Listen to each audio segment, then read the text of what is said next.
Hey everybody, welcome to this week's Sunday show. We're going to be talking Lenin and the American working class. Before we get too far ahead, how's it going, Matt? It's going very, very well, David. It's good to be speaking with you. Yeah, man, looking forward to a little bit of vacation coming up. We'll let y'all know what we have in store for next week. It'll be a lot of fun, but looking to getting a little time off, I gotta say. Yes, I concur. In the, I bought a Christmas tree today. Uh, it was like classic kind of setup, big tent.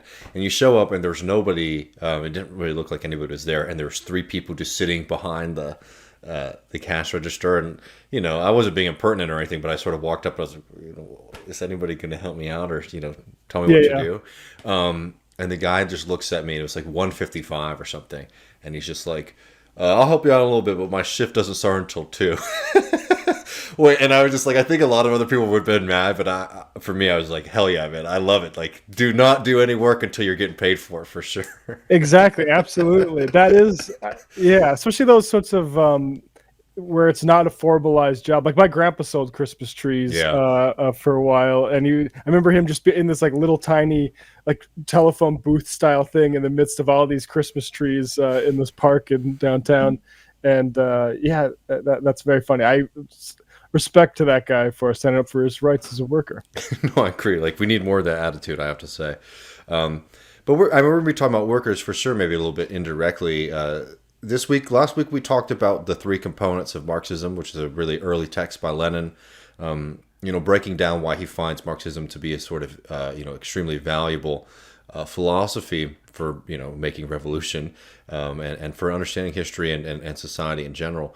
This week, we're going to take it a little bit more concrete and revisit a letter written by Lenin in 1918 to the American working class, which I think it's one a very interesting historical document because this is a kind of critical time in the Russian Revolution when he's writing this, and two, I think it really does show the seriousness with that Lenin sort of took toward the idea of international revolution, and that this movement, basically like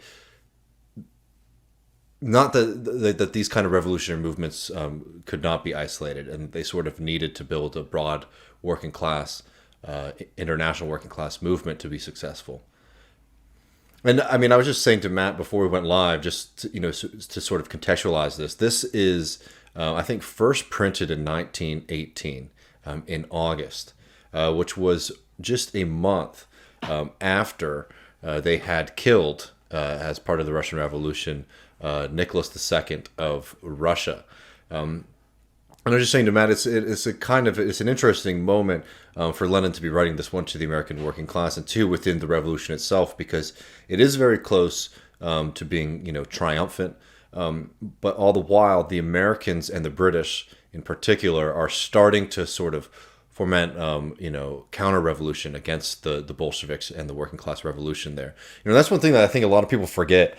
There's all this freak out about Russian meddling in the American elections in 2016, but the Russians have never sent troops or armed troops in the United States that's try to overthrow the government. In the case of the early Soviet Union, they absolutely were, and were quite adamant about it. Though it is interesting to note that the Russian Revolution was seen very positively by most Americans at this time.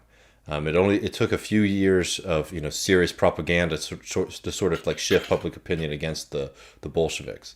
Yeah, wasn't that who was the American writer that spent time in writing about the revolution? I forget. I'm gonna actually look it up. Yeah, I can't remember his name right now, but he was writing for one of the major New York newspapers at the time, and he had sort of embedded himself uh, um, with the Bolsheviks. Well, he wrote the book. What is it? 14 Days That Shook the World.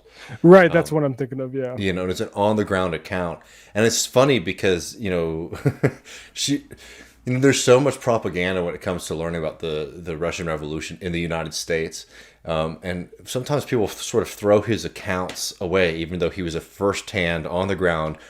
He's getting first-hand accounts. He was a reporter on the ground who was, I think, the way that it is sort of, at least is sort of portrayed, is that he was sort of ambivalent about the cause of like socialism and the kind of ideology behind this movement, but he slowly becomes more and more enamored with the system and what they're trying to achieve. It is interesting because a lot of like American academics will say like, oh well, you can't read this firsthand account because this person, while watching these events, became a partisan. You know what I mean? Like this person was convinced by what they were seeing, so somehow like what they saw shouldn't mean anything.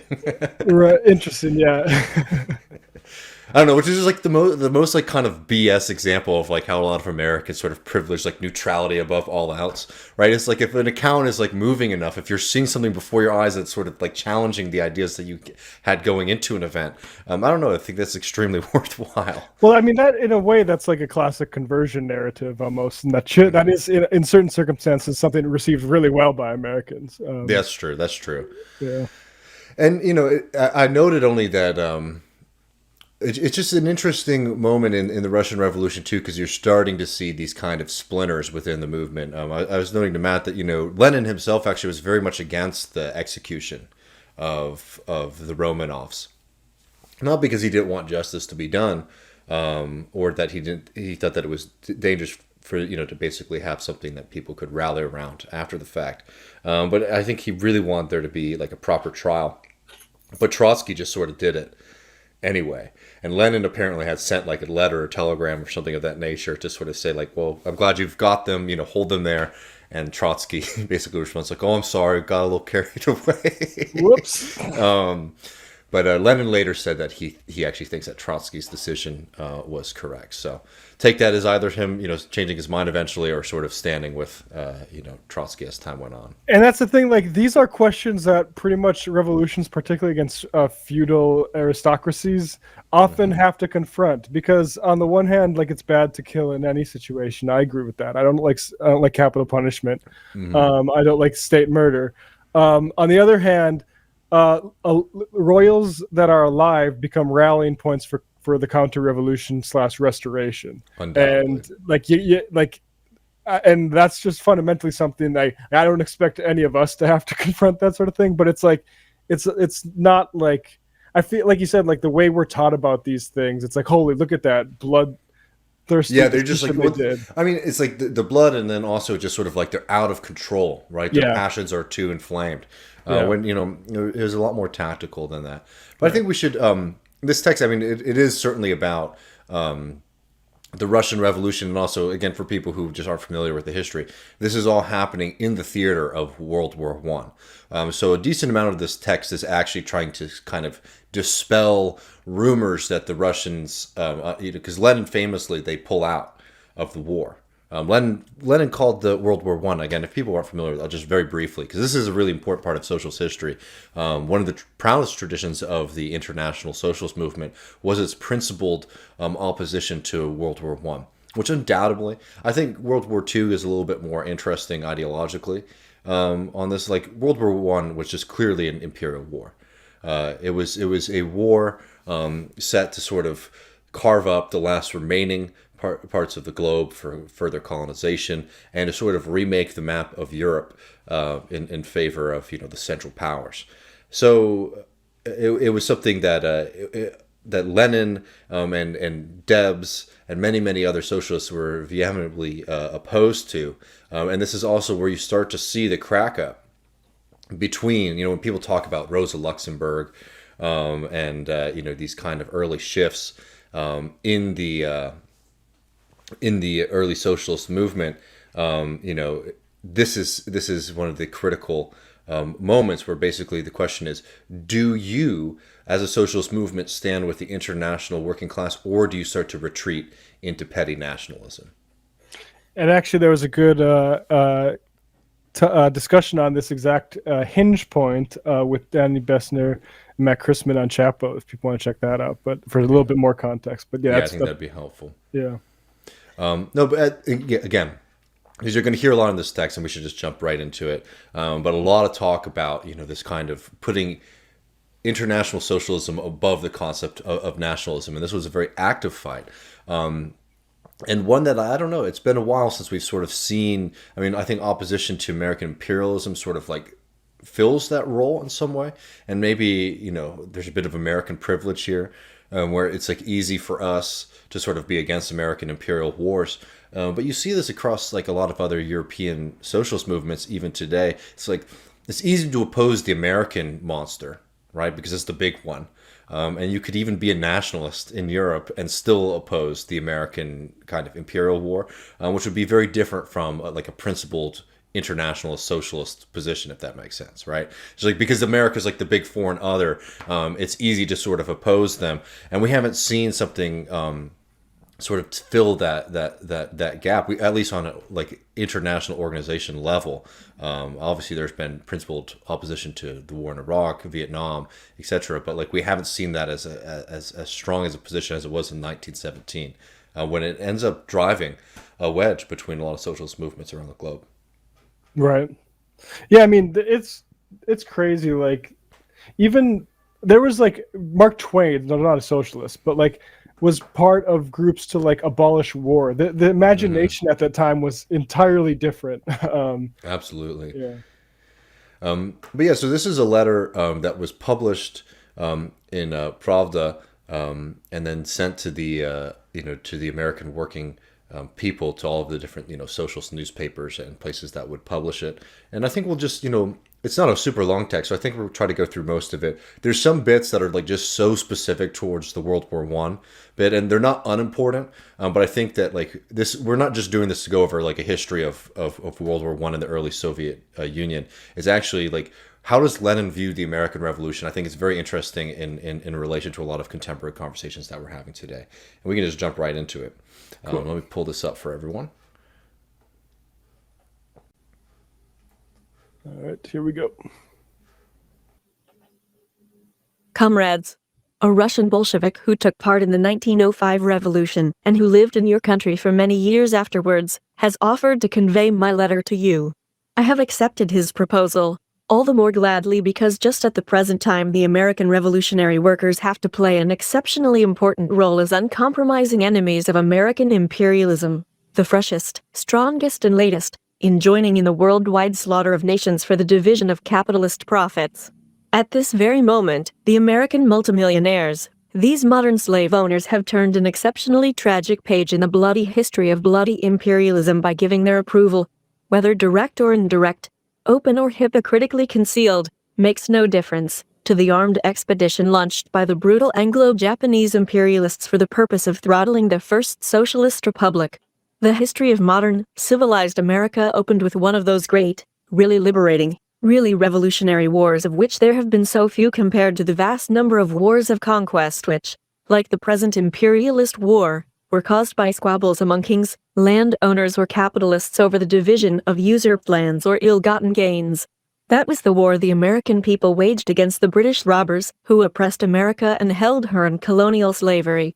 In the same ways, these civilized bloodsuckers are still oppressing and holding in colonial slavery hundreds of millions of people in India, Egypt, and all parts of the world.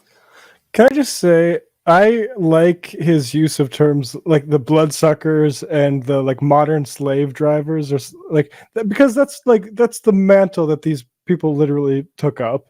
And like I don't even think it's really I think it's more descriptive than it is and I think we need to bring this back a little bit. Oh, you're still muted, David. Apologies. The thing about Lenin is this is somebody who understood the role of like passion and like serious cold analysis. Like one of my favorite Lenin quotes is, keep your heart on fire and your brain on ice, right? Which is you can very much get from the way that he writes. I mean, he's going to go through, pretty sophisticated arguments, but never, ever, ever does he do so in a dispassionate voice. Don't let the computer, reader, confuse you. Like this is like, this is standing up and smashing your hands on the table kind of writing. But beyond like just the prose, like I wanted to start with one of the reasons I wanted to read this text actually is because of this first bit when he talks about the history of America, because we do have these conversations about like a reckoning with American history on this show, and I think across like the broader left right now, which I think is good. But I think that it's sometimes worth seeing what the kind of outside, and more importantly outside Marxist perspectives of like these critical moments in history represent. And in this, he's talking about you know, the America is sort of, is born out of one of these really liberating, really revolutionary war, of which there have been so few compared to the vast number of wars of conquest, right? Like he right here is making a pretty radical claim, at least by the way I think a lot of American Marxists would talk about the American Revolutionary War, right? That it really did represent a quite a radical break. And I think this is going back to like the first text of Lenin that we did, that kind of dialectical position. I think a lot of people sort of fail at being able to wrestle with. Undoubtedly, the American revolution was a bourgeois revolution. It was an incomplete revolution. It was not a radical Marxist socialist revolution by any stretch of the imagination.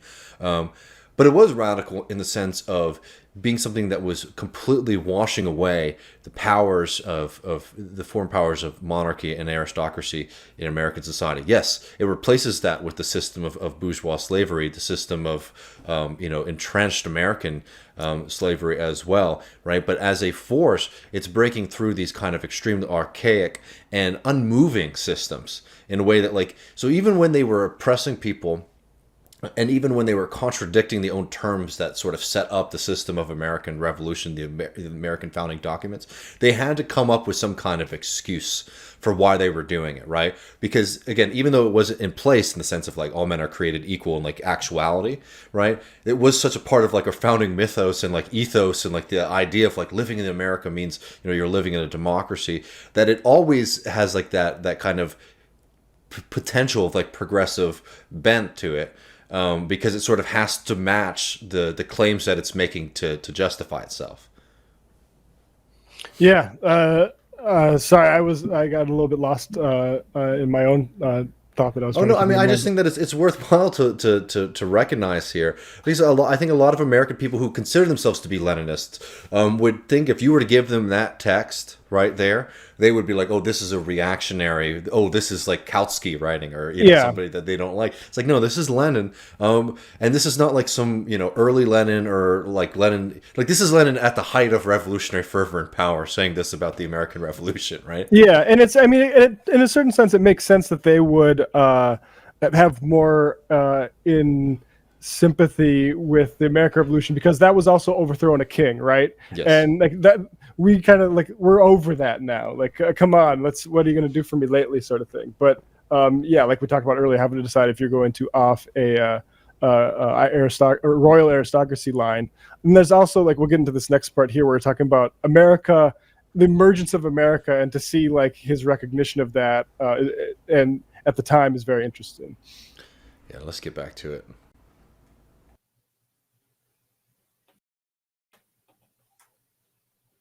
About 150 years have passed since then. Bourgeois civilization has borne all its luxurious fruits. America has taken first place among the free and educated nations in level of development of the productive forces of collective human endeavor, in the utilization of machinery and of all the wonders of modern engineering.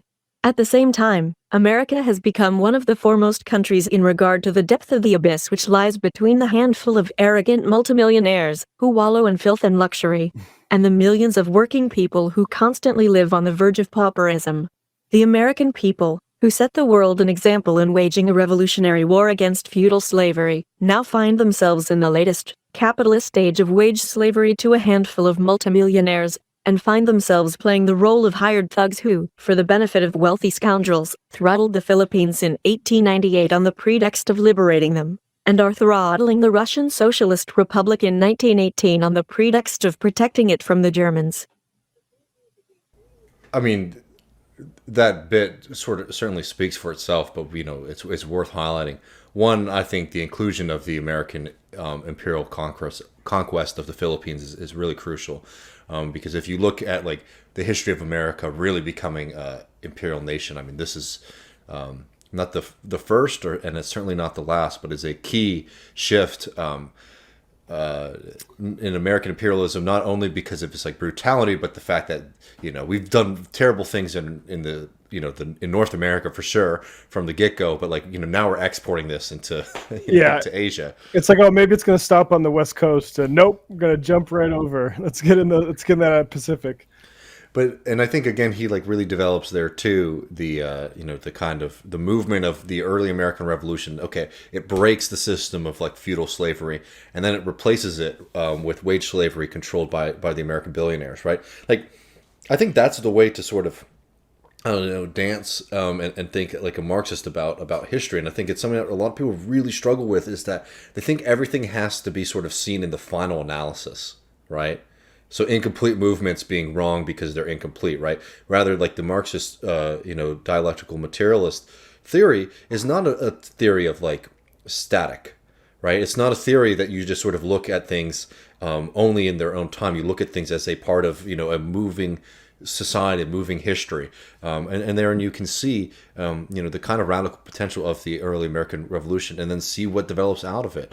That's one of the fundamental contradictions. Is like you break from the control of the king, and then you replace it with the control of the multimillionaire, who, yes, create a lot of things that are incredibly progressive. I mean, the productive capacity of not just America, but the globe under capitalism is nothing short than incredible. The contradiction and the thing that we're trying to break is that to sustain that level of production, to be able to do all the things that capitalism can do, you have to hold the vast majority of people, in Lenin's words, on the verge of pauperism. Yeah, that was very interesting. And also the millionaires are using that capacity to basically order people around the globe to murder people and reproduce the system. And let it be known too that, like, let's just say, like, and they don't even want, like, for example, like bourgeois revolution globally. The American millionaires, right? They stand very much, in the case of the early Soviet Union, Russia at this time, as the reactionary force, as the force standing with the monarchs, with the old feudal powers to maintain feudalism, right? It creates this kind of poison. And if hypocrisy were a sin, many people would be in hell. But like these folks are not just hypocritical to themselves. They are now standing with the very forces that they said that they needed to break for their own profits to come from, right? Like, right, yeah. It goes beyond just like, oh, you're just saying, two things out of the side of your mouth. It's actually like you are now in a position where maintaining feudalism is to your benefit, right? What a table turn it has been. Right. Now we're in a position where no one bats an eye when we're supporting the Kingdom of Saudi Arabia. Yeah, exactly. Right. Yeah. And get back to it. The 4 years of the imperialist slaughter of nations, however, have not passed in vain. The deception of the people by the scoundrels of both robber groups, the British and the German, has been utterly exposed by indisputable and obvious facts. The results of the 4 years of war have revealed the general law of capitalism as applied to a war between robbers for the division of spoils. The richest and strongest profited and grabbed most, while the weakest were utterly robbed, tormented, crushed, and strangled. The British imperialist robbers were the strongest in number of colonial slaves. The British capitalists have not lost an inch of their territory, that is, territory they have grabbed over the centuries, but they have grabbed all the German colonies in Africa. They have grabbed Mesopotamia and Palestine. They have throttled Greece and have begun to plunder Russia.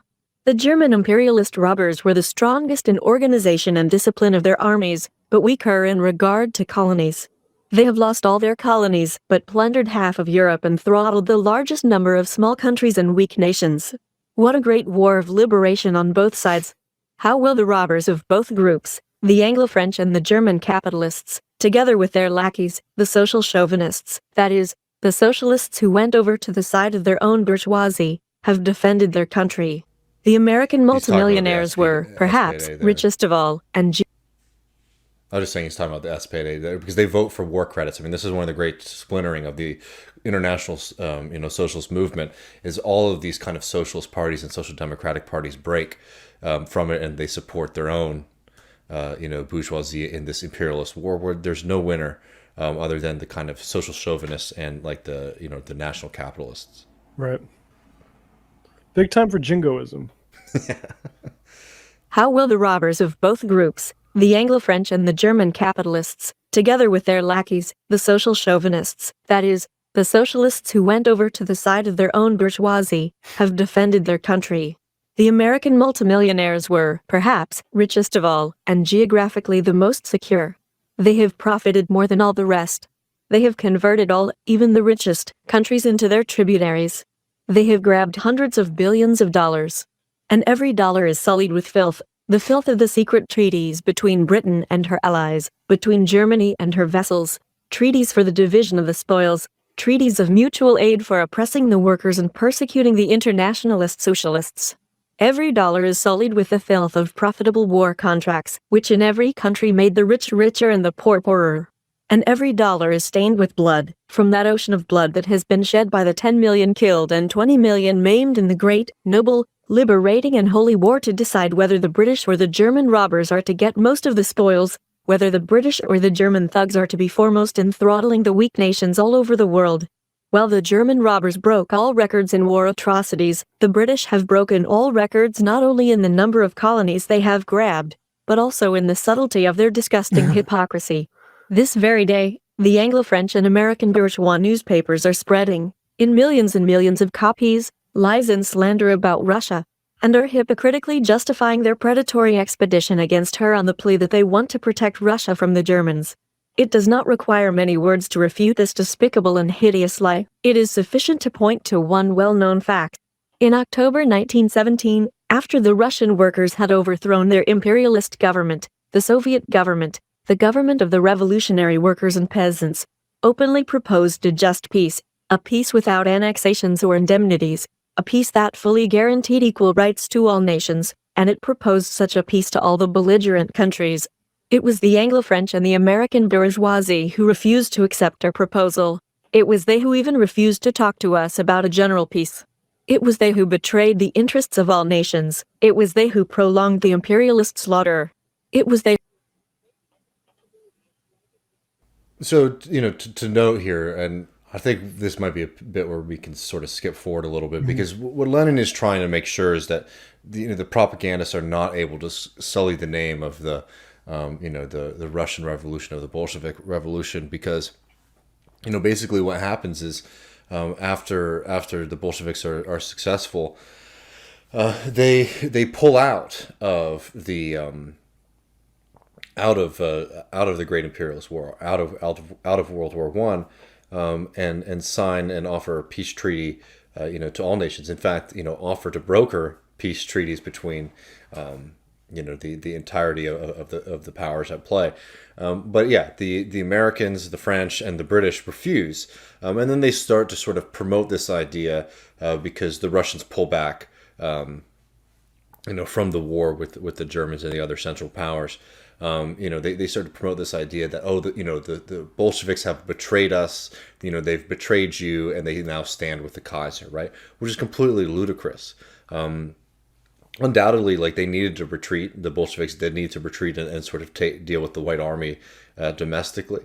But I don't know. From the get-go, this was always the position of the Russians. And this comes out later, but the Germans did send Lenin back to to Russia at the beginning of the Bolshevik Revolution, because Lenin had been in exile for many years. The Germans thought that he would destabilize the country. I don't know. The fact is that the revolution had already begun at that point, before Lenin came in. I don't think we would have gotten the same kind of revolution without Lenin, without a doubt. But basically, these are the kind of rumors that are going around, is that the Bolsheviks are essentially like German agents, to sort of pull them out of the war and help out the Germans. Yeah, you still see every once in a while an odd historian try to make that case. Wasn't there a big piece that Lenin was a German agent, basically all on that? Yeah. Yeah. That's the thing. Let me see if we can find... because he spends a lot of time, and I think it's important, but a lot of time sort of, making the case about why they did what they did. Let's see if we can find a good place to sort of jump back in. Later, Lenin says, the workers of the world, no matter in what country they live, greet us, sympathize with us, applaud us for breaking the iron ring of imperialist ties, of sordid imperialist treaties, of imperialist chains, for breaking through to freedom and making the heaviest sacrifice in doing so. For as a socialist republic, although torn and plundered by the imperialists, keeping out of the imperialist war and raising the banner of peace, the banner of socialism for the world, the whole world to see. And then he says, small wonder that the international imperialist gang hates us for this. They hate us, folks. If you can go to where he says a real socialist, I think is a good place to jump in. Where is that? Where you? Oh, yep, got it. Okay, 1 second. Be ready. Just you can pull this up now.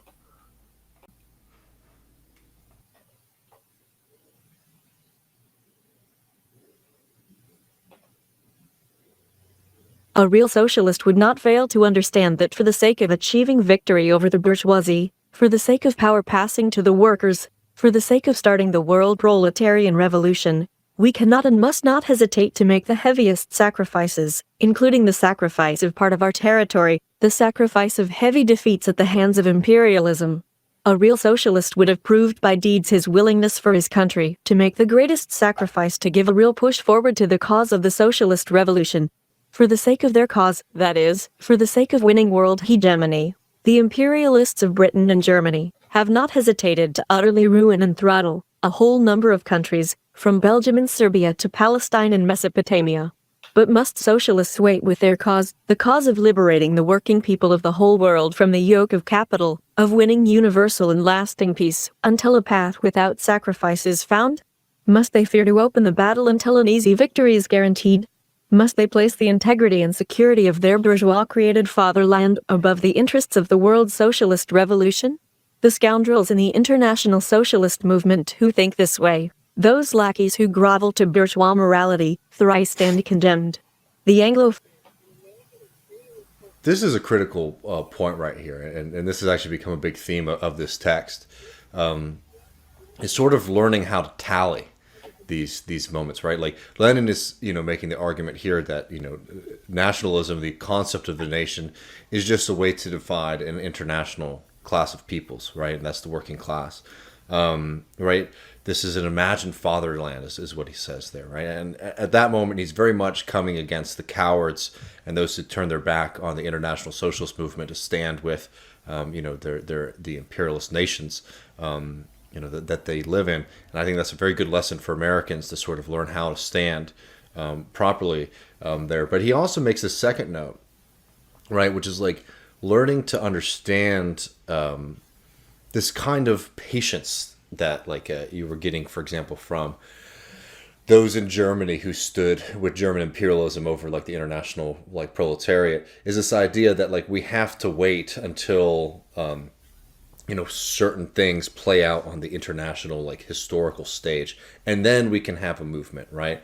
But once we're sort of threatened, once the homeland is threatened by war, we have to stand with the homeland, and that's where Lenin says, must they fear to open the battle until an easy victory is guaranteed?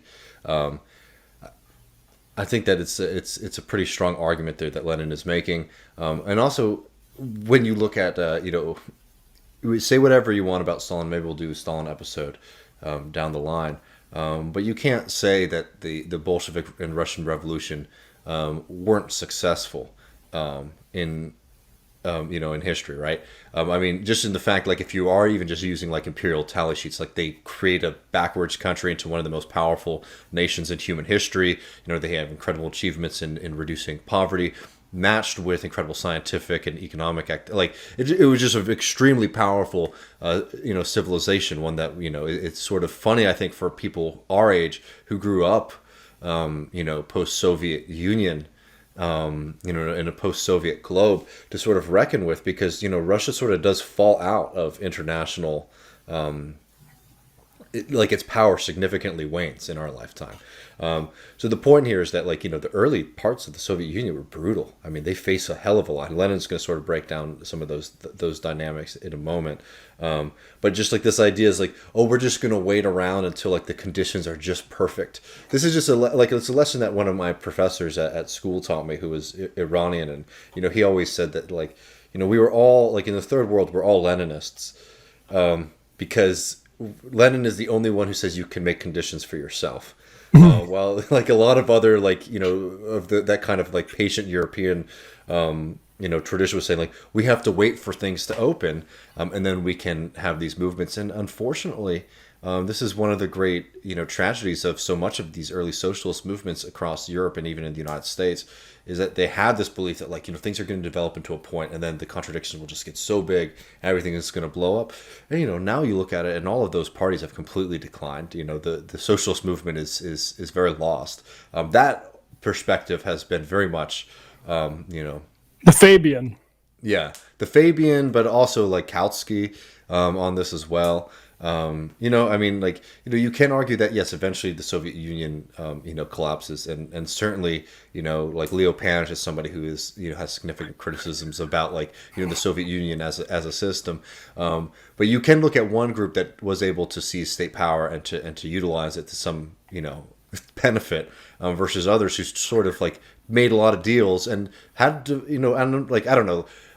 I don't want to make the final analysis of these two schools of thought, because it's a lot, and that could be a whole episode in itself, right? But like if you are to look at the history of the past century, it's two models, right? It's the model of like social democracy and like parliamentary like socialism, which achieves some things, but it's always under threat of sort of utter collapse, and having those powers pulled back, and I think that's very much the case, versus a kind of Leninist school, which is not without its own problems, but when it comes to actually like at least being the ones finally in the halls of power, the verdict is very clear on one side there. Well, yeah, I think it lasts as long as basically the first American Republic, won by the American Revolution, like in the plantation owners and stuff. That lasts for like 80 or so years or whatever, and then collapses into the Civil War. Like, it's a pretty good run for a fucking revolution out of a feudalism to last for decades. Like Britain's in the 1600s only lasted for like 2 decades, and then they brought the king back, or this king's kid. So yeah, like it's tough to do this, but yeah, as far as like it being a success, I think just. If you're going to say it's not a success, then like the American Revolution wasn't this. Well, I guess unless you define success as like capitalist hegemony, then maybe I guess the American one was more of a success. But no, and I mean like again, like I'm sorry, I'm getting like wrapped up in these big ideas, and I want to get back to the text, but like it is worthwhile noting too that on this line that Lenin says here, when he says. But must socialists wait with their cause, the cause of liberating the working people of the world from the yoke of capital, of winning universal and lasting peace, until a path without sacrifice is found? Must they fear to open the battle until an easy victory is guaranteed? Must they place the integrity and security of their bourgeois-created fatherland above the interests of world socialist revolution? One of the great ironies and tragedies is that is exactly what Stalin ends up doing. Socialism in one country. I mean, one of the biggest differences apart from like Stalin's kind of paranoid personality, between like Stalin and Lenin, is that Stalin famously breaks with the international socialist movement, right? Takes the opposite lessons from Lenin, and then promotes the philosophy of socialism in one country, right? Which is completely, I don't know, it is a complete shift and break from Leninism, in my opinion. Lenin, anything that you read of Lenin, it is very much of the idea that we need to have it, like if we do not have an internationalist working class revolution, we will lose, right? Because we will just be holding out. And Lenin was hoping that they could hold out long enough for his comrades and allies across Europe to, to basically be able to have the revolution. And everybody thought that it was going to come in Germany. I mean, it looked like it was going to happen. But when it doesn't, Stalin sort of shuts down. Like, you can understand, like, it's hard to run a country and all that kind of stuff, but it is a great, a great tragedy, and certainly a shift from Lenin here. Yeah, I mean, I've always kind of dismissed it, but like that socialism in a one country thing, particularly like in the context of that being his shift, like it does sound like something Mussolini could have said, right? Like, we're going to do socialism in our country, and like it opens it. I think when people say like Stalin is a fascist, that's what I'm saying. Like what's your response to when you see people say that? I mean, we should do a Stalin. Stalin, I think, is just endlessly complicated as a figure, and I hate to be like slippery on this, but I I think that people want to deal with him too simplistically. I think that I mean, like my quick answer on this is like there is certainly I'm not like a Stalinist or anything like that. I do see that like what happened under Stalin is a deviation. Leo Panich has a great line when he's talking about the Soviet Union under Stalin, which is that the working class were made to be fools, right? And it's a very important notion there. It's not that they were fools, but they were actually actively like misled, and they weren't sort of brought into like the process of governing and of like building socialism. Instead, you basically had like a hard system that sits on top of society and is trying to. And I think genuinely from a lot of people within the early Soviet Union, genuinely trying to sort of like orchestrate a grand social revolution within the Soviet Union, to transfer from feudalism to capitalism to socialism. I say all that because like that condition itself does not create the basis for like a strong and good governance. And then you add in the fact that like Stalin was not unjustly like paranoid.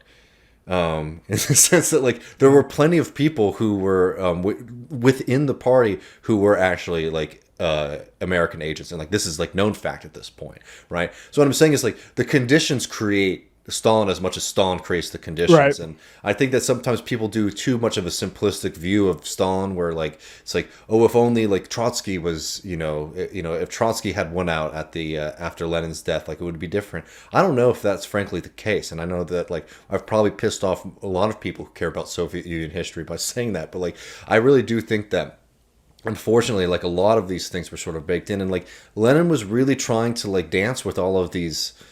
I think one of the great tragedies of like global history, frankly, is that Lenin died so early in the transition, because it's I think Stalin really ossified the system in ways that sort of made it so that it was just never like it could hold on, and it held on and did some really amazing and impressive things. Don't get me wrong.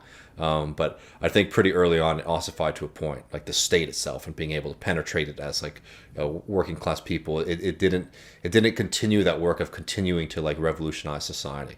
Right. And I think that I don't know. I'd love to do a Stalin episode sometime because I think there is a lot to talk about. And I don't like Stalin praisers who just like create like a comic book version of him, and I don't like people who don't want to actually wrestle with the history, because it's just like the easiest thing in the world, especially as an American, to be like anti-Stalin, right? Yeah. Like you're sort of like are taught that position early on, and I'm not saying to be pro-Stalin, but I'm just saying that like Stalin and Hitler are the two you evils. need to do the investigation as a part of that as well. Do you get what I mean? No, yeah, I mean the general culture that you get through osmosis is like there's two devils that sit on your shoulder, and it's Stalin and Hitler basically in terms of like and there's And a lot of work you can compare those two at all. and we saw that with like that Hitchens, Bill Maher, Prager, Gene Simmons, Whoopi Goldberg thing. Yeah.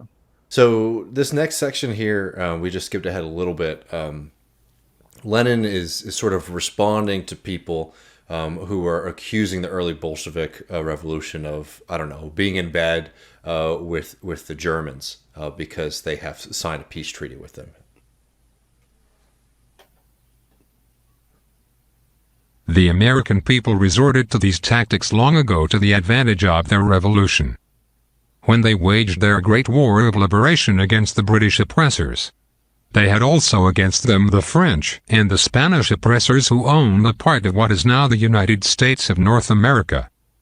In their arduous war for freedom, the American people also entered into agreements with some oppressors against others for the purpose of weakening the oppressors and strengthening those who were fighting in a revolutionary manner against oppression, for the purpose of serving the interests of the oppressed people. The American people took advantage of the strife between the French, the Spanish and the British. Sometimes they even fought side by side with the forces of the French and Spanish oppressors against the British oppressors. First they defeated the British and then freed themselves from the French and the Spanish. Historical action is not the pay. So, I mean, I just think that that's that's Lenin being very clear here. That it's absurd on its face of an argument to sort of say that just because a nation or an early movement like that is signing peace treaties and is deciding that they don't want to fight a certain war, means that they're sort of in love with this project. I mean, as he says very well, it's like the Americans did the exact same things with the French and the Spanish in their war against the British oppressors, right? And I think it's very much the same case in World War One. Right. If you could skip ahead to the next paragraph that says echoing the bourgeoisie, Yep. because this is where Lenin, I think, gets really strong. And the reason this is notable is that the way Lenin is writing this piece is like peer to peer, not just peer to peer in the sense of like worker to worker, but writing as like as a member of the Soviet Union, a Bolshevik, a revolutionary in time, like in this time, to a people that he has said, as we noted at the very beginning, that he argues come from a revolutionary tradition, right? And I just find it to be interesting, both rhetorically and like theoretically, where those kind of line up. And here he's going to make an argument that is very, very, very well understood by most Americans. That, for example, the Revolutionary War was not, a period of, great prosperity for the vast majority of people in the U.S., right? Like war creates crisis. The same thing with the Civil War, but we don't hold that as a kind of indictment of the entire system that we were living in at that time, right? And he's making that argument about, some of the things that are happening in the revolutionary, Soviet Union.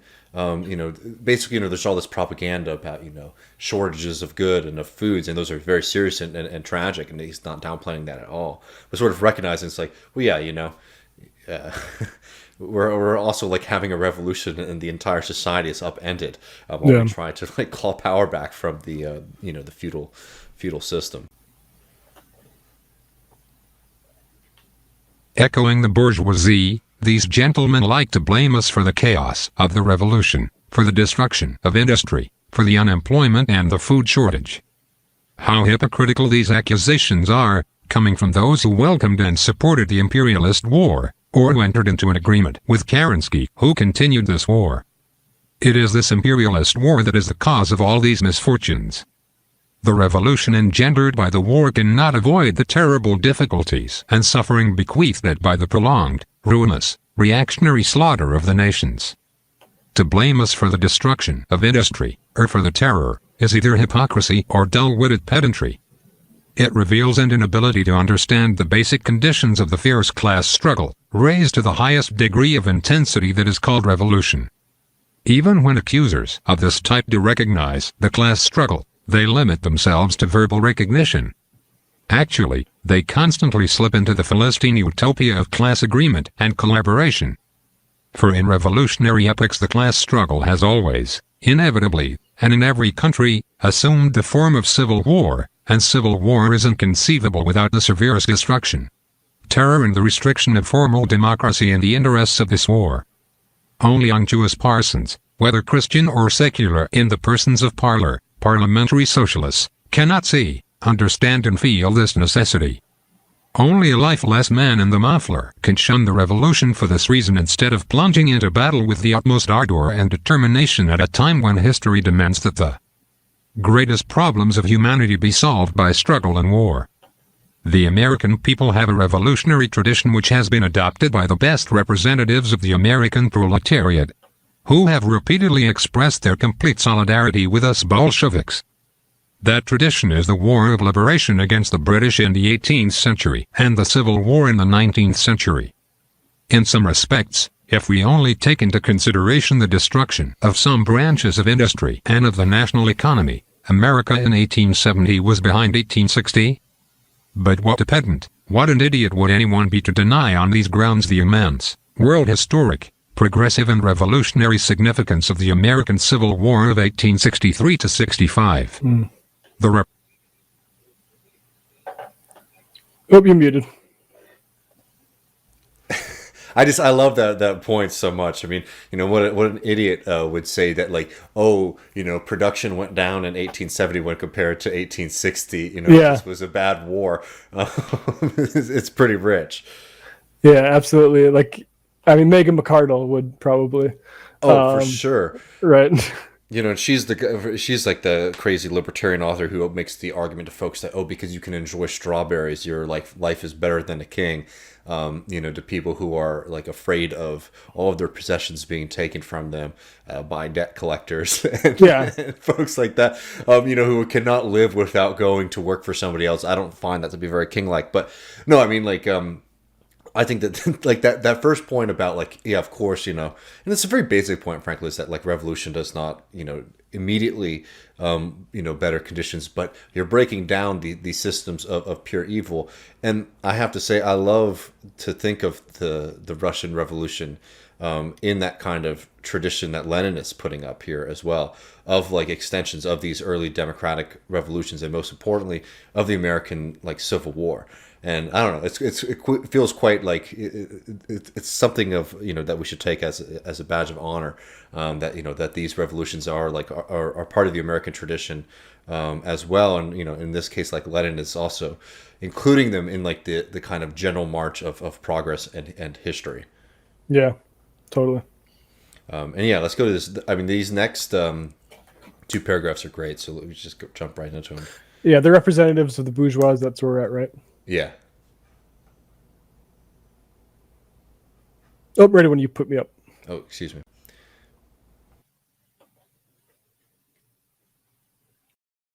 The representatives of the bourgeoisie understand that for the sake of overthrowing Negro slavery, of overthrowing the rule of the slave owners, it was worth letting the country go through long years of civil war, through the abysmal ruin, destruction and terror that accompany every war. But now, when we are confronted with the vastly greater task of overthrowing capitalist wage slavery, of overthrowing the rule of the bourgeoisie, now, the representatives and defenders of the bourgeoisie, and also the reformist socialists who have been frightened by the bourgeoisie and are shunning the revolution, cannot and do not want to understand that civil war is necessary and legitimate. The American workers will not follow the bourgeoisie. They will be with us, for civil war against the bourgeoisie. The whole history of the world and of the American labor movement strengthens my conviction that this is so. I also recall the words of one of the most beloved leaders of the American proletariat, Eugene Debs, who wrote in the Appeal to Reason, I believe towards the end of 1915, in the article What Shall I Fight For?, that he, Debs, would rather be shot than vote credits for the present criminal and reactionary war. That he, Debs, knows of only one holy and, from the proletarian standpoint, legitimate war, namely, the war against the capitalists, the war to liberate mankind from wage slavery. I am not surprised that Wilson, the head of the American multimillionaires and servant of the capitalist sharks, has thrown Debs into prison. Let the bourgeoisie be brutal to the true internationalists, to the true representatives of the revolutionary proletariat. The more fierce and brutal they are, the nearer the day of the victorious proletarian revolution. We are blamed for the destruction caused by our I mean, there's a lot of juice right there that is just worth noting. One, I love the Lenin to Debs. I love the nod, the head nod right there. Right. But two, I mean, I think recognizing people, I think, and there rightfully has been, such a revitalized interest in Eugene Debs, and I think that it's great. I do wonder, sometimes I don't see, at least maybe, I don't see his like principled opposition to World War I. A lot of people obviously note the fact that he was in prison, but people sort of just see that as an extension of his like commitment and like his resolve against like the odds.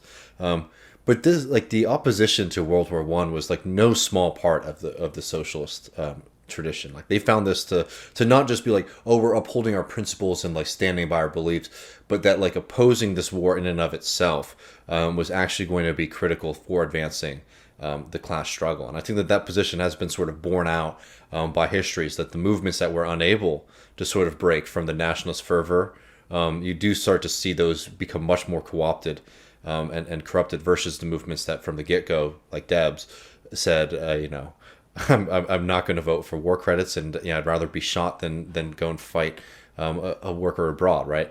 And these are really, really crucial parts of this period of like socialist thought. Yeah. Yeah, I'm just looking a little bit ahead too, and he does mention, I forgot that he does this, but he mentions the British 1649ers. The British bourgeois have forgotten their 1649. The French bourgeois have forgotten their, yeah. And I also just like, I just have to say, like, I love just reading somebody like Lenin talk about American politics and American history in like this kind of language, because you can see where it's unique, right? Yeah, but I think it's important, like, but you also see the landmarks and like the Wilson and Debs and stuff like that. And I think it's really important to get different passes over this history from particularly people who played such a role as Lenin, like, because I think it really, and that's why I needed to read it, but I have a book on Marx and his relationship over pen with Lincoln.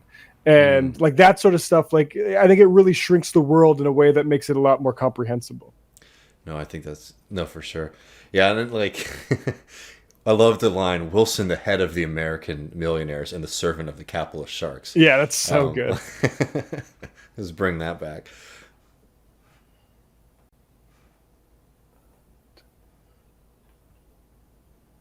So yeah, we are blamed for the destruction caused by our revolution. Who are the accusers? The hangers-on of the bourgeoisie, of that very bourgeoisie who, during the 4 years of the imperialist war, have destroyed almost the whole of European culture and have reduced Europe to barbarism, brutality and starvation. These bourgeoisie now demand we should not make a revolution on these ruins, amidst this wreckage of culture, amidst the wreckage and ruins created by the war. Nor were the people who have been brutalized by the war. How humane and righteous the bourgeoisie are. Their servants accuse us of resorting to terror. The British bourgeoisie have forgotten their 1649, the French bourgeoisie have forgotten their 1793. Terror was just and legitimate when the bourgeoisie resorted to it for their own benefit against feudalism. Terror became monstrous and criminal when the workers and poor peasants dared to use it against the bourgeoisie. Terror was just and legitimate when used for the purpose of substituting one exploiting minority for another exploiting minority. Terror became monstrous and criminal when it began to be used for the purpose of overthrowing every exploiting minority, to be used in the interests of the vast actual majority. In the interests of the proletariat and semi-proletariat, the working class and the poor peasants. The international imperialist bourgeoisie have slaughtered 10 million men and maimed 20 million in their war. The war to decide whether the British or the German vultures are to rule the world.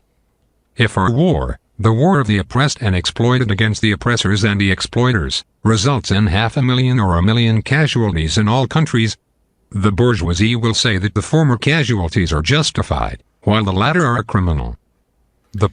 And I'm sorry, I mean, that's exactly what happens. Yeah. Like this is like a PragerU, like a response to a PragerU video in some ways, right? This is the kind of argument they continue to make is, and often I don't find sometimes, spending too much time working through these tolls and debunking things, to be like the most valuable use of time. Just because, I don't know, like, human life is human life. But like, I don't know. What I'm saying is that, like Prager and all those guys, like, they use these insane statistics, right? When they talk about, for example, the Soviet Union, that includes things like abortions, right? Yeah. Where they're like, oh, well, all these babies were killed because, women have access to contraceptives, right? And like all this kind of wild stuff. And like, well, I do think it's worthwhile for us to like actually have that real history. Like, if you are debating with someone, I don't find that to be like the best use of your time to just sort of be like, okay, well, these deaths, these numbers are wrong here, here, here. As much as it is to make this argument that Lenin's making, I think it's just much easier for people to grasp. It's like all these millions of people die in World War One, to decide who's going to be the winner of the imperialist like challenge, 1917. And then, people die, in a war to sort of break these chains. I don't know. I just don't find them to be comparable. Yeah, I mean, it's lies, damn lies, and statistics. Like, and if you had an actual accounting of deaths for the construction of a state, America would completely swamp any other one, unless you decide there's a reason you don't include the just I mean, more than decimation is only 10%. We get up to 90% of a lot of Native American tribes decimated by disease and then subsequent warfare, taking advantage of that. And like, I guess like that doesn't make those statistics, right? No, exactly. And again, like I feel like it's just a very cruel game to, again, to like just put up numbers against each other, because it completely decontextualizes what's going on, right? Yeah. It's like you have brutal people who are standing for like, are fighting to maintain like power and privilege and the right to control other people's lives, in the American context, in the Civil War, to literally own people, right?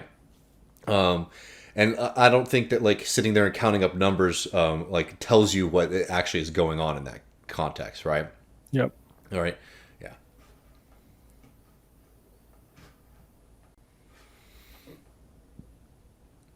The proletariat will have something entirely different to say.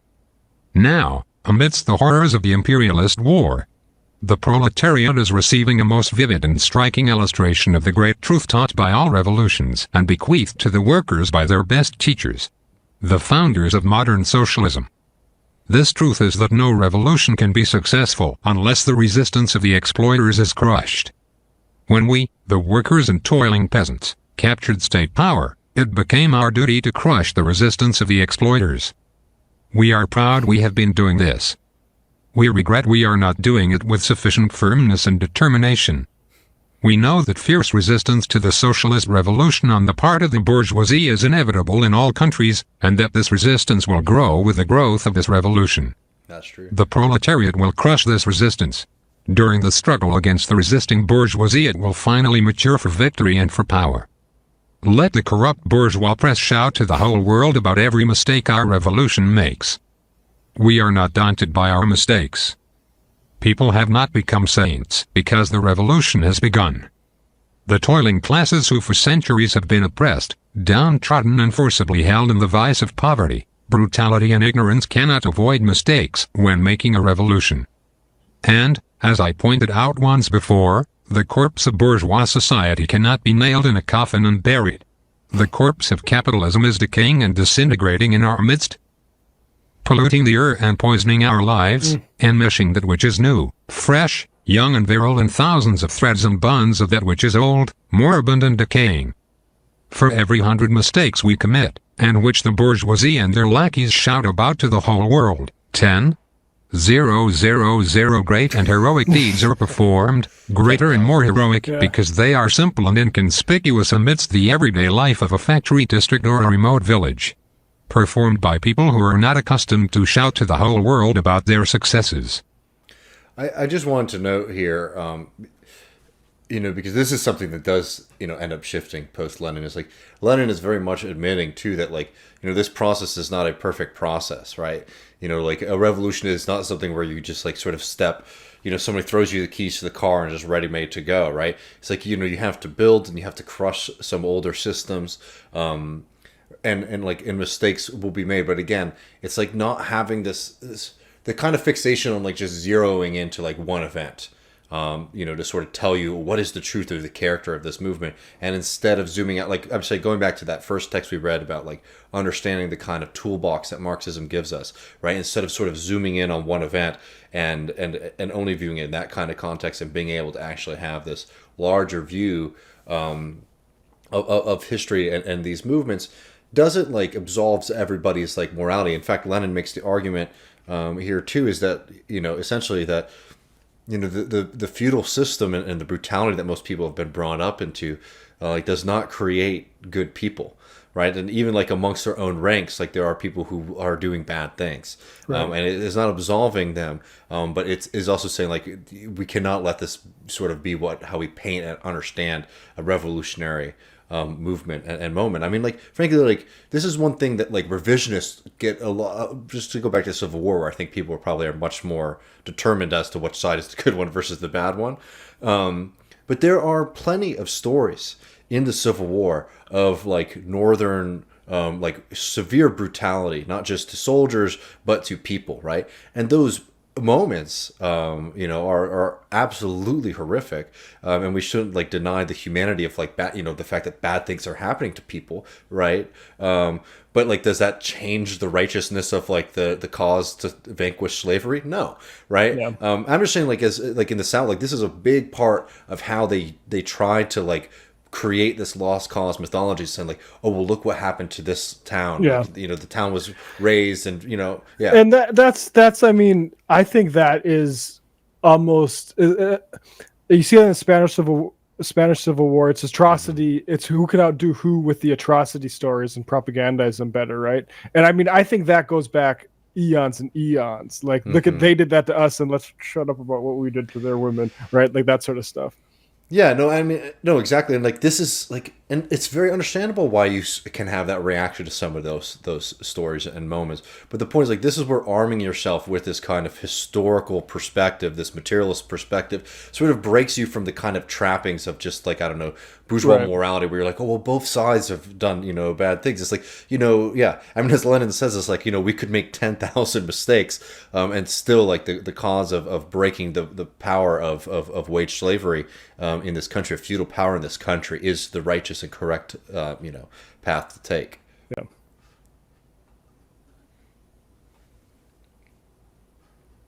But even if the contrary were true, although I know such an assumption is wrong, even if we committed 10,000 mistakes for every 100 correct actions we performed, even in that case our revolution would be great and invincible, and so it will be in the eyes of world history, because, for the first time, not the minority, not the rich alone, not the educated alone, but the real people, the vast majority of the working people, are themselves building a new life, are by their own experience solving the most difficult problems of socialist organization. Every mistake committed in the course of such work, in the course of this most conscientious and earnest work of tens of millions of simple workers and peasants in reorganizing their whole life, every such mistake is worth thousands and millions of lawless successes achieved by the exploiting minority, successes in swindling and duping the working people. For only through such mistakes will the workers and peasants learn to build the new life, learn to do without capitalists. Only in this way will they hack a path for themselves, through thousands of obstacles, to victorious socialism.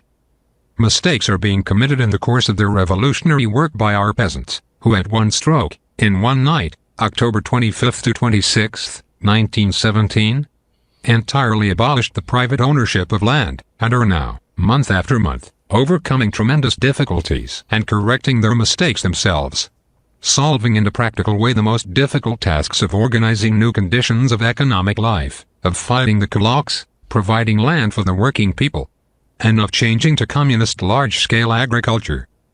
Mistakes are being committed in the course of their revolutionary work by our workers, who have already, after a few months, nationalized almost all the biggest factories and plants, and are learning by hard, everyday work the new task of managing whole branches of industry, are setting the nationalized enterprises going, overcoming the powerful resistance of inertia, petty bourgeois mentality and selfishness, and, brick by brick, are laying the foundation of new social ties, of a new labor discipline, of a new influence of the workers' trade unions over their members.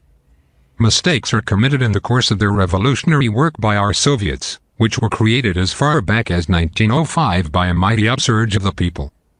The Soviets of workers and peasants are a new type of state, a new and higher type of democracy, a form of the proletarian dictatorship, a means of administering the state without the bourgeoisie and against the bourgeoisie. For the first time democracy is here serving the people, the working people, and has ceased to be democracy for the rich as it still is in all bourgeois republics, even the most democratic. For the first time, the people are grappling, on a scale involving 100 million, with the problem of implementing the dictatorship of the proletariat and semi-proletariat, a problem which, if not solved, makes socialism out of the question. I mean, I just wanted to note that, like, this is a very specific moment in history, right? The early Soviet period. And to go back to, like, the Panish example from earlier about, the people are made into fools. It's like, it is this process that is critical and it is one that is sort of lacking in world history for transitioning from capitalism to socialism. Not just the fact that things are upended, but it is the people themselves figuring out how to build these new kind of social forms. And one of the great tragedies of like the Soviet Union is that you have this great revolutionary period where so much is upended and sort of reimagined and recreated, and then that process sort of is ossified and sort of stops, right? And it's stopped top down, right? This is the replacement of like a bottom-up revolution from a top-down bureaucracy that ends up becoming the dominant form in the Soviet Union. But it is this kind of moment, right, where it's like it's not peaceful and it's not perfect and it's not always necessarily, you know, pretty.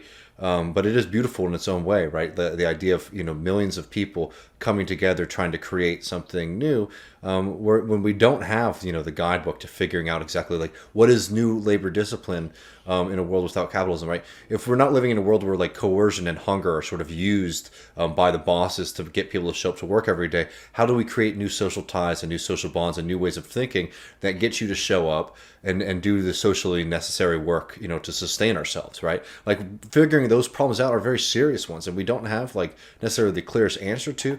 And even if we think and we hypothesize what those answers are, it is only like in the actual practice that we're able to test those ideas and to develop them and to change them where necessary to meet those needs, right? Like this is like the hard work of revolution, and it really was happening at an amazing level at this period of time. But again, you have two crises. You know, the first crisis is that essentially, you know, the imperialist powers are trying to destroy the Soviet Union from the get-go. And then you also do still have, you know, the internal kind of social divisions between whites, people who are anti-Soviet, and people who are Reds. And then obviously it only gets worse when Lenin, you know, passes away so early on in the Soviet Union. The system. You basically have people who now they control like the arms of the state and the military, and they stop this process pretty damn quick. I mean, Lenin, you know, completely like not even talking about like social production or anything like that. Like Lenin and the early Soviets, like they completely radicalized marriage. I talk about this all the time in relation to Soviet Union, right? The postcard divorce, but along with many other kind of like social reforms that happen. Stalin completely ends those. He ends, you know, like things like free abortion, and all of these kind of progressive things that were sort of achieved in the early Soviet Union. And when I asked some people who are a lot more like not loyal, but like sympathetic to Stalin than I am, you know, they said things like, "Well, you can't like upend so much of society when you're essentially are bunkered down and at war." And I think for me, like right then and there, it's like this is like the kind of the fault of what happens with the Soviet Union, is that like there is this kind of bunker mentality. It's like we can't do the good things and the progressive things that we want to do because we're at war, and that war ain't going anywhere. So like, you have to find a way to, you know, bolster those kind of social revolutions internally and to beat the imperialist powers. And like undoubtedly that's difficult, and that's why Lenin, you know, lean so hard on the idea of international revolution. Like once you take away the idea of international revolution and then ossifying society and stopping the democratic process, and I don't just mean in the kind of like BS like way that most people think about it, like voting every 4 years, like the idea of like power being shared by people, you know. Yeah. But yeah, I don't know. Sorry, I've been going. Well, I just wanted to say on the topic of the dictatorship of the proletariat, like that's a concept that has become entirely like unscary and desirable for me. Like when you have a appreciation of what we've been living under, which is dictatorship of the bourgeoisie, and like which has absolutely been borne out since this was written. Not only America getting involved and trying to crush this revolution, but just in the CIA's activities. The entire existence of that organization, or COINTEL locally, or even just like the gerrymandered political system, which is, of course, you know, like helps minority rule Republicans, but helps suburban rule of both parties. Like of course, like we bring on proletarian dictatorship. Well, I mean, this is, you know, sometimes I wonder how much of this is like translation of terms too that like is frightening people. Like, you know, like I don't know, like it's different because it's, you know, it's Chinese, but like, you know, when people say the term like Mao Zedong thought, right, everyone's like, oh my god, that sounds so like like, scary and authoritarian. It's like, well, that's just literally just like how you would sort of say like Mao Zedong's like philosophy, right? Right. I don't know. And what I mean by like the dictatorship of the proletariat, as you said, like, yeah, it's exactly this kind of concept of, yeah, we're breaking down powers of bosses. Like we do not recognize the power of the bourgeoisie of the class. That doesn't mean that we don't recognize the individual. That doesn't mean that we don't recognize all these other things. But yeah, the rights and privileges afforded to certain people because of their like relationship to the means of production. Fuck that shit. Yeah. Exactly. Let's see. I guess we're almost at the end, so we can just You should let it ride. let's let it ride, and then we can sort of put in our final thoughts. Cool. Let me just bump this up.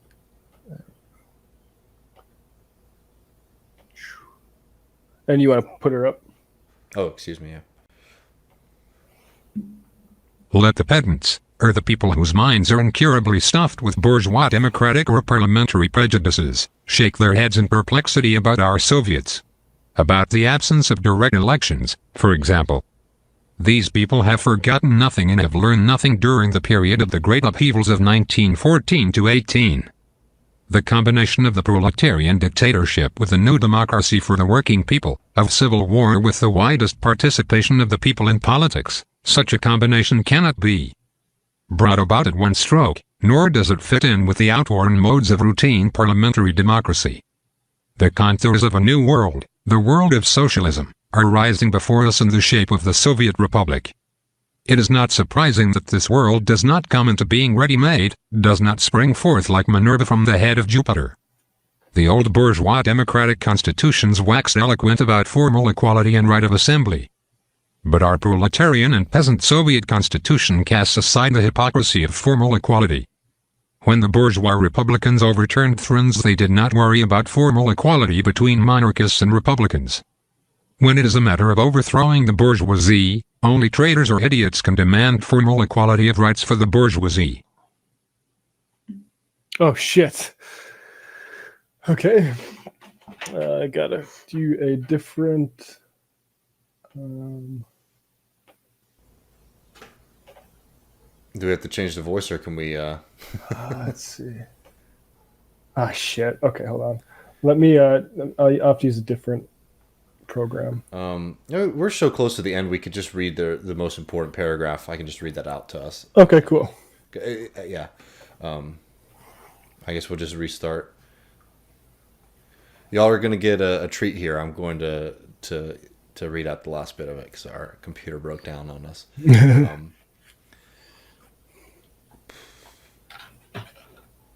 The old bourgeois democratic constitutions wax eloquent about formal equality and the right of assembly, but our proletarian and peasant Soviet constitution casts aside the hypocrisy. Oh, excuse me, we already had that. Are y'all getting the treat? I'm about to read the rest out for us.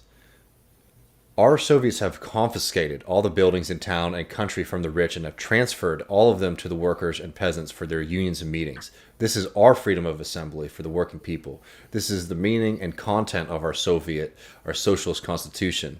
That is why we are also firmly convinced that no matter what misfortunes may still be in store for it, our Republic of Soviets is invincible. It is invincible because every blow struck by frenzied imperialism, every defeat the international bourgeoisie inflicts on us, rouses more and more sections of the workers and peasants to struggle, teaches them at the cost of enormous sacrifice, steals them, engenders them new heroism on a mass scale. I just wanted to note here that one reason that Lenin is so great, I think, as both like a politician, a theoretician, and as a writer, is he can really just cut through ideology, right? So when he's talking about the dictatorship of the proletariat, he's talking about these distinctions between, for example, mass assembly. What is the freedom of assembly of the Soviet Union, right? I mean, he's like, well, unlike, for example, the bourgeois republics, where it's like this is something that's codified as like an abstract law. He's saying right here is like, we have seized the land and the buildings from the people who owned them before, and we have given them from the people for their own use. We have given them to the workers to hold union meetings. We have given them to do political education, right? It's breaking down like the kind of formal ideology that you have of like, you know, kind of like bourgeois American like style capitalism, right? And he's using the terms that you're sort of understand, and he sort of breaks through the way that those like challenges that like, oh, the Soviets are sort of anti-democratic because of this and that, and saying like, no, this is actually like the true expression of these kind of democratic ideals, right? I find that to be endlessly like refreshing in Lenin. We know that help from you, he's talking about the Americans, will probably not come soon. This is the interesting and kind of, because it's such a triumphant piece. Like the Soviets is invincible, we're reading in 2021 in a very different world 100 years later. Yeah. But anyways, he's talking to the Americans here. He says, we know that help from you will probably not come soon, comrade American workers, for the revolution is developing in different countries in different forms and at different tempos, and it cannot be otherwise.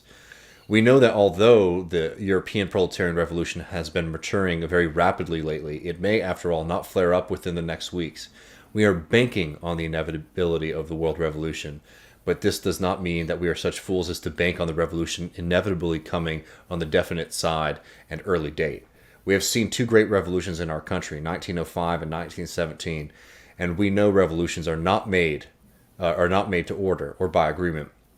We know that circumstance brought our Russian detachment of the socialist proletariat to the fore, not because of our merits, but because of the exponential backwardness of Russia, and that before the world revolution breaks out, a number of separate revolutions may be defeated. In spite of this, we are firmly convinced that we are invincible because the spirit of mankind will not be broken by the imperialist slaughter. Mankind will vanquish it. And the first country to break the convict chains of the imperialist war was our country. We sustained enormously heavy casualties in the struggle to break these chains, but we broke them. We are free from imperialist dependence. We have raised the banner of struggle for the complete overthrow of imperialism for the whole world to see. We are now, as it were, in a besieged fortress, waiting for the other detachments of the world socialist revolution to come to our relief. These detachments exist. They are more numerous than ours. They are maturing, growing, gaining more strength, the longer the brutalities of imperialism continues. The workers are breaking away from the social traders, the Gomperses, the Hendersons, the Renaldels, the Schneidermans, and Renners. Slowly but surely, the workers are adopting communist Bolshevik tactics and are marching toward the proletarian revolution, which alone is capable of saving dying culture and dying mankind. In short, we are invincible because the world proletarian is invincible. Lenin, August 20th, 1918.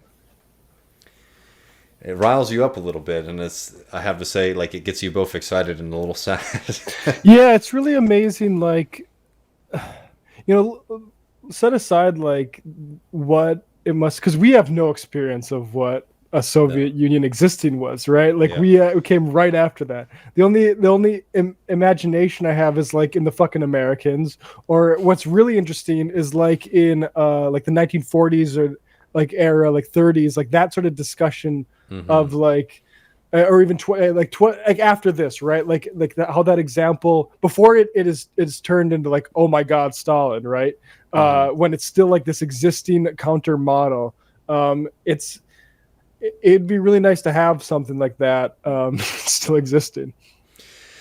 Yeah, I mean, on that kind of mass scale, or at least exactly as involved. Right. You know what I mean? Because like there are countries with different models out there, but they have sort of become, even the larger ones, islands in of themselves, and understandably so. Because the tragic history, like, I don't want to sit here and and be such a fanboy to say something that people might find to be ridiculous, but like Lenin is absolutely 100% right on all of these points that he's making. Even the idea that the revolution is coming.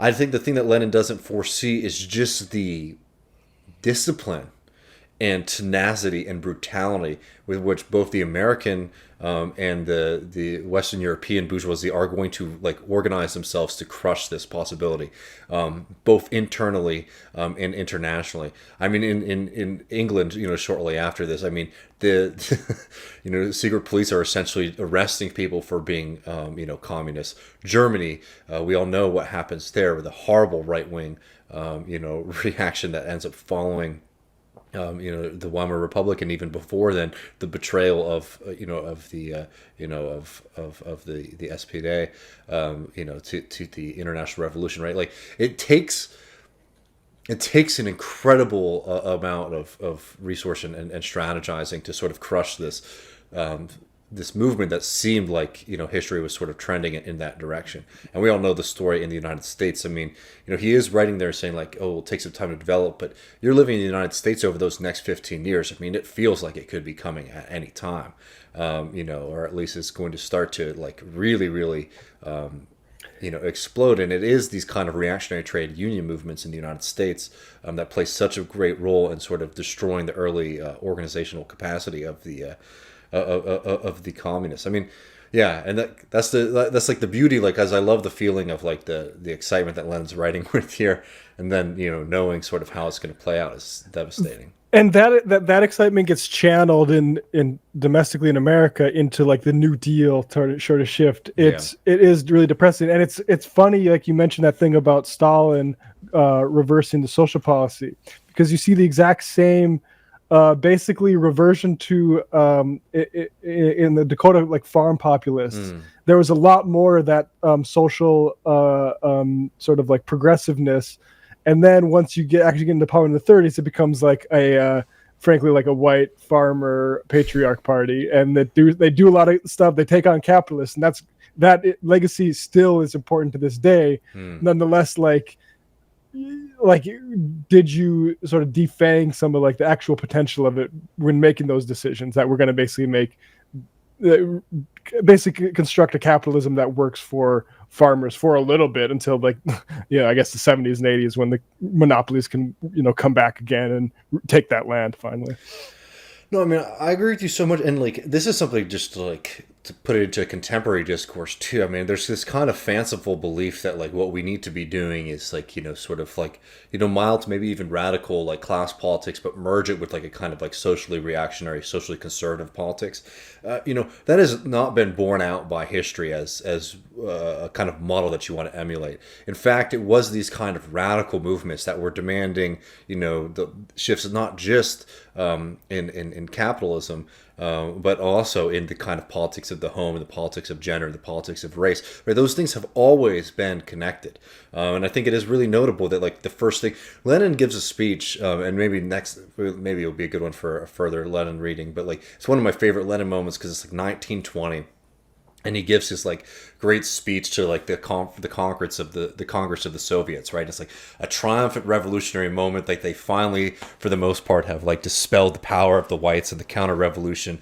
And you think Lenin is going to stand here on this 3-year anniversary of the revolution and be like, "We're the best." And he just goes into this whole tirade about how the revolution has not gone far enough in the improvement of the lives of women. Right, and it had already, by most country standards at that time, far exceeded them. But he's basically lambasting them and says, like, there's no freedom for working people as long as women are still enslaved by the laws of man, right? And it's like, this is like a revolutionary energy that is like not just unique to Lenin, but like it's throughout these kind of movements of not seeing these kind of fights as separate. And I think that it's really dangerous for some people to correctly react to kind of like corporate wokeism, right? The kind of garbage that they're trying to shove down everybody's throats. And I think that the correct reaction is to become reactionary or conservative. But rather, what we should be doing is trying to untether these social demands from the interests of capital, because